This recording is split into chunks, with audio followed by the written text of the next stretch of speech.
Puji Tuhan. Selamat berjumpa dengan saya, Pendeta Daniel Sempeliling, dalam pengajaran kebenaran firman Tuhan dengan tema Waspadalah terhadap ragi orang Farisi. Pembacaan terambil dari Matius pasal 16 ayat 5 sampai 12 yang terbaca sebagai berikut. Pada waktu murid-murid Yesus menyeberang danau, mereka lupa membawa roti. Yesus berkata kepada mereka, "Berjaga-jagalah dan waspadalah terhadap ragi orang Farisi dan Saduki." Maka mereka berpikir-pikir dan seorang berkata kepada yang lain, "Itu dikatakannya karena kita tidak membawa roti." Dan ketika Yesus mengetahui apa yang mereka perbincangkan, ia berkata, "Mengapa kamu memperbincangkan soal tidak ada roti? Hai orang-orang yang kurang percaya. Belum juga kamu mengerti? Tidak kamu ingat lagi akan 5 roti untuk 5.000 orang itu, dan berapa bakul roti kamu kumpulkan kemudian? Ataupun akan 7 roti untuk 4.000 orang itu, dan berapa bakul kamu kumpulkan kemudian? Bagaimana mungkin kamu tidak mengerti bahwa bukan roti yang kumaksudkan? Aku berkata kepadamu, waspadalah terhadap ragi orang Farisi dan Saduki." Ketika itu barulah mereka mengerti bahwa bukan maksudnya supaya mereka waspada terhadap ragi roti, melainkan terhadap ajaran orang Farisi dan Saduki. Saudara kekasih Tuhan, ragi adalah sesuatu yang memberi pengaruh. Ketika ragi ditaruh dalam adonan, maka seluruh adonan itu memiliki rasa ragi. Kalau Tuhan berkata kepada murid-muridnya, waspadalah terhadap ragi orang Farisi dan Saduki, artinya Tuhan berkata, waspadalah terhadap pengaruh orang Farisi dan Saduki. Tapi pada kesempatan ini kita akan berbicara khusus pengaruh orang Farisi. Ada apa gerangan sehingga Tuhan Yesus mengajarkan, mengingatkan murid-muridnya untuk waspada terhadap pengaruh orang Farisi? Kita harus waspada terhadap orang Farisi dalam 4 hal. Pertama, kita harus waspada terhadap pengajaran orang Farisi. Karena orang Farisi lebih mengutamakan pengajaran adat istiadat daripada pengajaran firman Tuhan. Memang mereka masih mengajarkan firman Tuhan, tapi dalam hal ketaatan mereka memilih lebih taat kepada adat istiadat daripada taat kepada firman Tuhan. Kita boleh membacanya itu di dalam Markus pasal 7 ayat 5 sampai 9. Yang terbaca sebagai berikut. Karena itu orang-orang Farisi dan ahli Taurat itu bertanya kepada Yesus, "Mengapa murid-muridmu tidak hidup menurut adat istiadat nenek moyang kita, tetapi makan dengan tangan najis?" Maksudnya makan tanpa membasuh tangan. Karena adat istiadat orang Yahudi mesti membasuh tangan dulu sebelum makan. Jawab Yesus kepada mereka, "Benarlah nubuat Yesaya tentang kamu, hai orang-orang munafik. Sebab ada tertulis, bangsa ini memuliakan aku dengan bibirnya, padahal hatinya jauh daripada aku. Percuma mereka beribadah kepadaku, sedangkan ajaran yang mereka ajarkan ia adalah perintah manusia. Perintah Allah kamu abaikan untuk berpegang pada adat istiadat manusia." Yesus berkata pula kepada mereka, "Sungguh pandai kamu mengesampingkan perintah Allah, supaya kamu dapat memelihara adat istiadatmu sendiri." Itu hal yang pertama. Orang Farisi lebih mengutamakan adat istiadat daripada perintah Tuhan. Orang Farisi lebih mengutamakan melakukan pengajaran manusia daripada pengajaran Tuhan. Itu sebabnya orang-orang yang mencintai Tuhan, pengikut Tuhan, diperintahkan oleh Tuhan untuk waspada terhadap pengaruh orang Farisi, termasuk pertama pengaruh pengajaran mereka. Itu yang pertama, waspada terhadap pengajaran mereka yang lebih mengutamakan adat istiadat daripada perintah Tuhan, yang lebih mentaati pengajaran manusia daripada pengajaran Tuhan, yang lebih mentaati keputusan organisasi daripada aturan Tuhan. Itu yang pertama. Yang kedua, kita harus waspada terhadap kemunafikan orang Farisi. Orang Farisi masih mengajarkan perintah Tuhan, tapi mereka tidak melakukannya. Itu dapat kita baca di dalam Lukas 12 ayat 1. Tuhan Yesus memperingatkan, dikatakan begini, sementara itu beribu-ribu orang banyak telah berkerumun, sehingga mereka berdesak-desakan. Lalu Yesus mulai mengajar, pertama-tama kepada murid-muridnya, katanya, waspadalah terhadap ragi, yaitu kemunafikan orang Farisi. Waspadalah kepada kemunafikan orang Farisi, karena mereka hanya mengajarkan perintah Tuhan, tapi mereka tidak melakukannya. Kita dapat membacanya di dalam Matius 23 ayat 1 sampai 28. Di sana dikatakan, maka berkatalah Yesus kepada orang banyak dan kepada murid-muridnya, katanya, ahli-ahli Taurat dan orang-orang Farisi telah menduduki kursi Musa. Sebab itu turutilah dan lakukanlah segala sesuatu yang mereka ajarkan kepadamu, yaitu firman Tuhan yang mereka ajarkan. Tetapi janganlah kamu turuti perbuatan-perbuatan mereka, karena mereka mengajarkannya tetapi tidak melakukannya. Turuti pengajaran-pengajaran firman yang mereka ajarkan, tapi jangan turuti cara hidup mereka, karena mereka tidak melakukan pengajaran firman Tuhan. Tuhan Yesus berkata, mereka mengikat beban-beban berat, lalu meletakkannya di atas bahu orang, tetapi mereka sendiri tidak mau menyentuhnya. Hanya mereka memberikan beban berat, tanggung jawab berat kepada orang-orang yang dipimpinnya. Tapi mereka sebagai pemimpin tidak mau menyentuh tanggung jawab itu, tidak mau memikul beban itu. Itu orang Farisi. Tuhan Yesus berkata, celakalah kamu, hai ahli-ahli Taurat dan orang-orang Farisi, hai kamu orang-orang munafik, karena kamu menutup pintu-pintu kerajaan sorga di depan orang, sebab kamu sendiri tidak masuk dan kamu merintangi mereka yang berusaha untuk masuk. Pengajaran yang mengutamakan adat istiadat, yang mengutamakan ajaran manusia, dan mengesampingkan firman Tuhan dan pengajaran firman Tuhan, itu adalah cara merintangi orang masuk ke dalam kerajaan sorga. Itulah cara mereka tidak masuk dalam kerajaan sorga yang orang Farisi lakukan.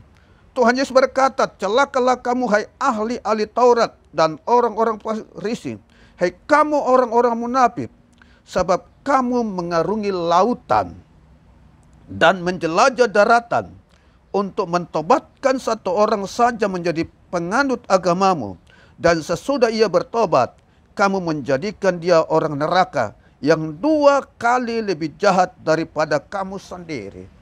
Ada orang-orang yang diusaha ditobatkan, diajak untuk menjadi pengikut dan penganut agama mereka.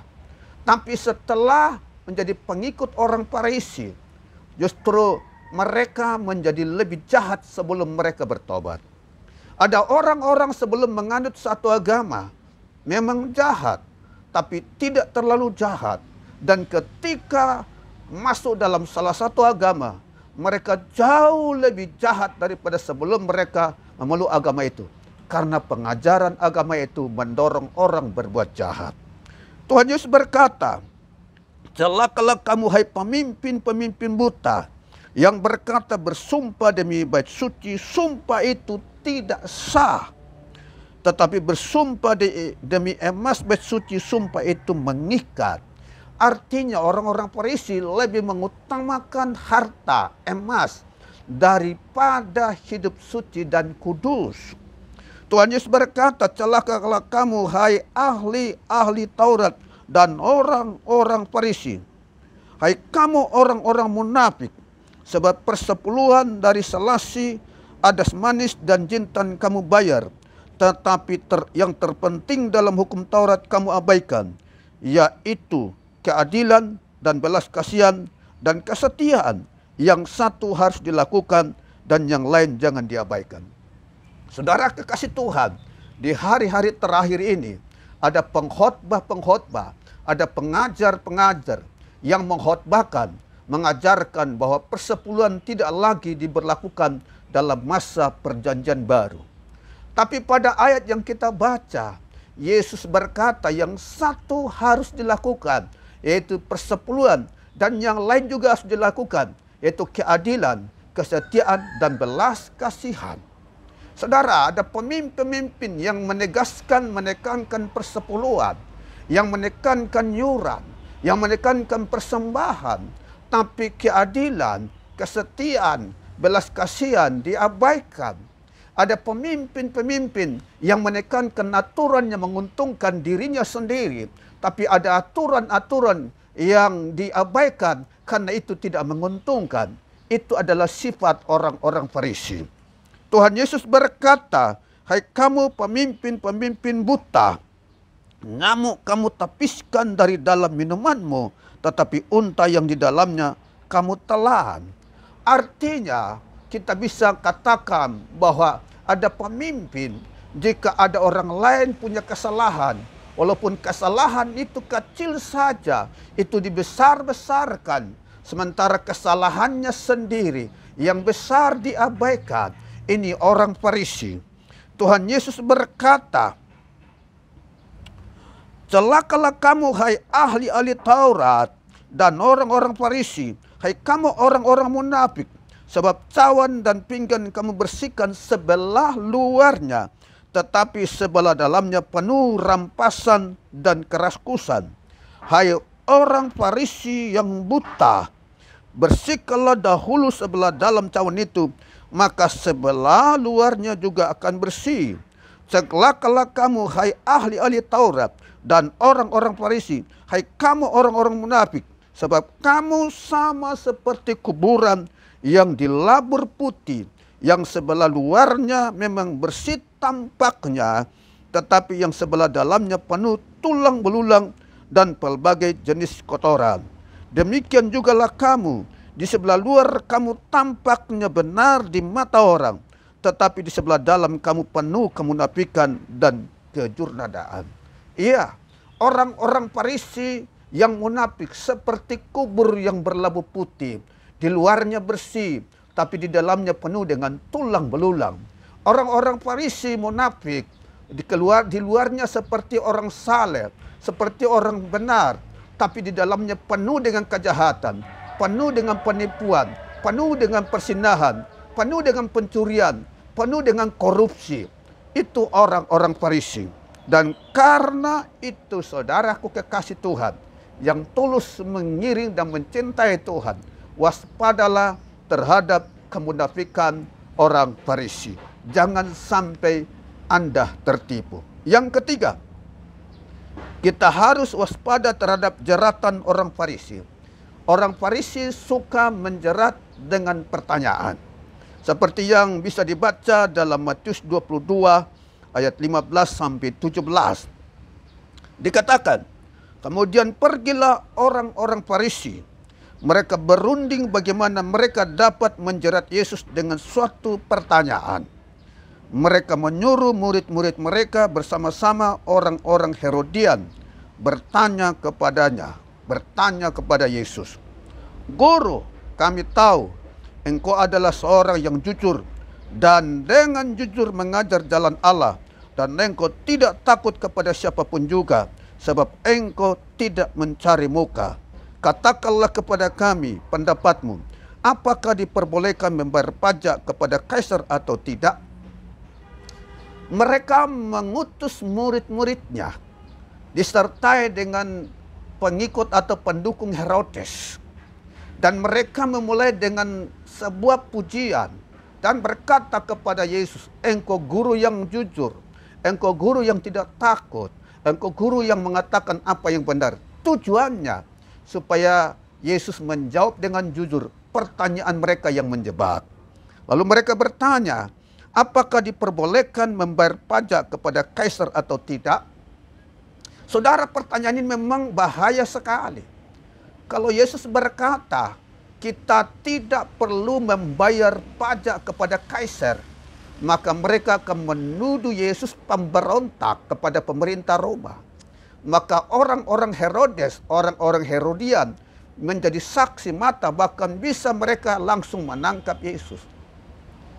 Kalau Yesus menjawab, kita harus membayar pajak kepada kaisar, maka mereka akan menuduh Yesus bahwa mereka akan menuduh Yesus bahwa Yesus itu berpihak kepada penjajah dan tidak mengasihi bangsanya sendiri. Lalu Yesus meminta uang yang biasa dipakai membayar pajak. Lalu Yesus bertanya, gambar dan tulisan siapakah ini? Maksudnya pada uang itu gambar dan tulisan siapa? Mereka menjawab, itu kaisar. Lalu Yesus berkata, berikanlah kepada kaisar apa yang wajib kamu berikan kepada kaisar, dan berikanlah kepada Allah apa yang wajib kamu berikan kepada Allah. Saudara kekasih Tuhan, kita harus waspada kepada jebakan-jebakan orang Farisi. Karena masih ada orang-orang Farisi yang suka menjebat orang-orang yang tulus hati mengikut Tuhan. Itu yang ketiga. Yang keempat, kita harus waspada terhadap tuduhan orang Farisi. Orang Farisi suka menuduh orang lain yang tidak sepaham sebagai orang yang sesat, bahkan sampai membunuh orang yang dituduh sesat. Di dalam Matius 27 ayat 62 dan 63, di sana dikatakan, keesokan harinya, yaitu sesudah hari persiapan, datanglah imam-imam kepala dan orang-orang Farisi bersama-sama menghadap Pilatus, dan mereka berkata, Tuan, kami ingat bahwa si penyesat itu sewaktu hidupnya berkata, sesudah 3 hari aku akan bangkit. Mereka menuduh Yesus sebagai penyesat. Ya. Dan karena mereka menuduh Yesus sebagai penyesat, lalu mereka menangkap Yesus, mengadili Yesus, tapi mereka tidak menemukan kesalahan Yesus. Lalu mereka menyerahkan Yesus kepada wali negeri, ya, kepada Pilatus. Lalu mereka menyalibkan Yesus. Orang-orang Farisi selalu menuduh orang-orang lain yang tidak sepaham dengan mereka, yang doktrinnya tidak sama, yang pahamnya tidak sama, menuduh orang lain sebagai penyesat atau orang tersesat. Bahkan mereka melanjutkan dengan membunuh Yesus dengan tujuan agar pengaruh Yesus habis. Bahkan setelah Yesus disalibkan dan dikuburkan, mereka masih meminta kepada Pilatus agar kuburannya Yesus dijaga, supaya jangan ada cerita Yesus bangkit, sehingga tidak mempengaruhi mereka. Itu orang-orang Farisi. Sampai hari ini orang-orang yang seperti ini masih ada. Bila tidak sepaham dengan kelompok lain itu dituduh sebagai penyesat dan tersesat, lalu berusaha dihalangi, ditutup, bahkan dibunuh. Karena itu saudara kekasih Tuhan, Anda yang tulus mengikut Yesus, waspadalah terhadap tuduhan orang Farisi. Jika Anda hidup benar, berpegang pada firman Tuhan, Anda adalah orang yang benar dan dibenarkan Tuhan. Jangan Anda jadi putus asa, jangan Anda jadi minder karena Anda dituduh orang sesat. Yang menentukan kita sesat dan benar adalah sebagaimana kita menerapkan firman Tuhan. Justru orang Farisi yang sesat karena mereka lebih mengutamakan pengajaran manusia, mengutamakan adat istiadat dan menyampingkan firman Tuhan. Itulah peringatan Tuhan Yesus bagi pengikut-pengikutnya yang setia. Waspadalah terhadap pengaruh orang Farisi. Waspadalah terhadap pengajaran mereka. Jangan sampai Anda terjebak dengan pengajaran mereka. Waspadalah terhadap kemunifikan mereka. Jangan sampai Anda tertipu dengan kemunifikan mereka. Waspadalah terhadap jeratan-jeratan dan perangkap mereka. Jangan sampai Anda tertangkap dengan jeratan mereka. Waspadalah terhadap tuduhan sesat mereka. Jangan sampai Anda menyerah dan putus asa. Karena itu, mari setia dengan Tuhan Yesus. Tuhan Yesus memberkati.